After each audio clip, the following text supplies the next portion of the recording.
दोस्तों, हमारे ब्रह्मांड में न जाने कितने गैलेक्सीज हैं और उन्हीं में से एक है मिल्की वे यानी आकाश गंगा। और इसी आकाश गंगा में बसे सौर मंडल में स्थित है हमारी पृथ्वी, जहां हम रहते हैं। और रात के समय पर आसमान में देखने पर हमें कई टिमटिमाते तारे दिखाई देते हैं, जो कि हमारी आकाश गंगा में ही मौजूद हैं। चलिए अब पृथ्वी छोड़कर चलते हैं अंतरिक्ष में।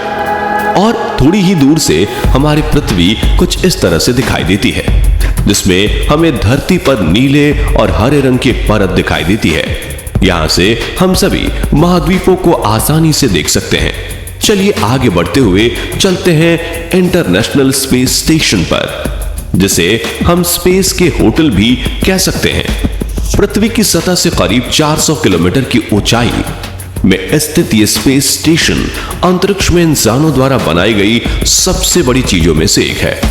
यहाँ पर स्पेस क्राफ्ट्स के लिए फ्यूल, इलेक्ट्रिसिटी और ऑक्सीजन जैसी जरूरी चीजों का अतिरिक्त भंडार किया हुआ है।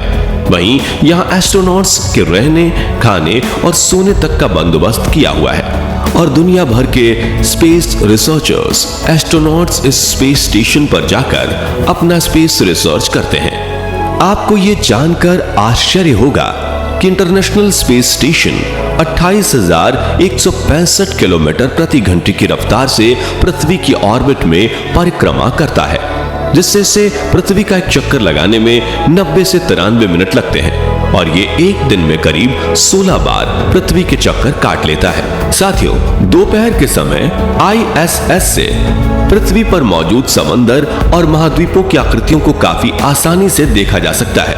वहीं रात के समय में पृथ्वी के शहरों में जलती लाइट्स जगमगाते सितारों की तरह दिखाई देती है और ये नजारा काफी खूबसूरत होता है।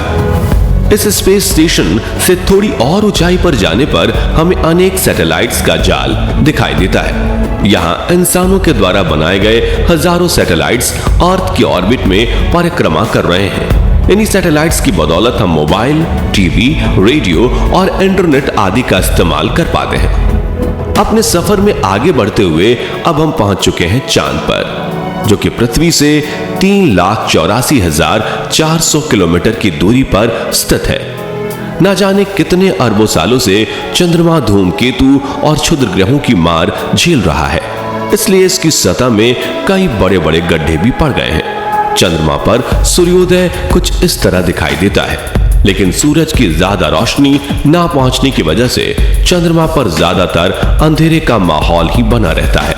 वहीं पृथ्वी की बात करें तो जिस तरह पृथ्वी के आकाश में चंद्रमा का उदय होता है, ठीक उसी तरह से चंद्रमा के आकाश में भी पृथ्वी का उदय होता है।